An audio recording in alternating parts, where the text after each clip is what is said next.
Here is a cell, the basic unit of all living tissue.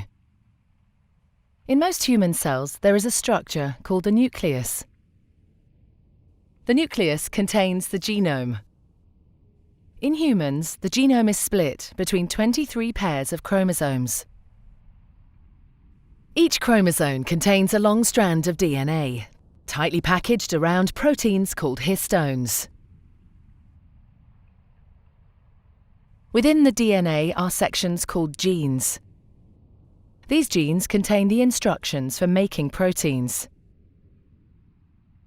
When a gene is switched on, an enzyme called RNA polymerase attaches to the start of the gene.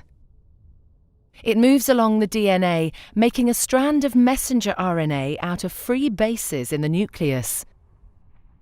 The DNA code determines the order in which the free bases are added to the messenger RNA.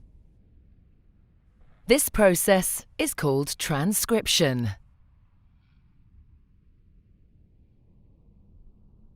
Before the messenger RNA can be used as a template for the production of proteins, it needs to be processed.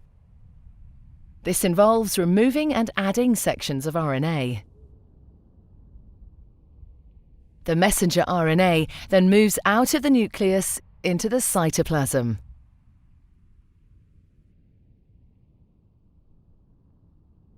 Protein factories in the cytoplasm, called ribosomes, bind to the messenger RNA. The ribosome reads the code in the messenger RNA to produce a chain made up of amino acids. There are 20 different types of amino acid. Transfer RNA molecules carry the amino acids to the ribosome. The messenger RNA is read 3 bases at a time. As each triplet is read, a transfer RNA delivers the corresponding amino acid.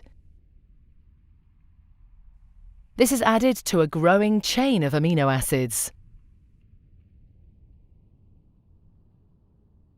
Once the last amino acid has been added, the chain folds into a complex 3D shape to form the protein.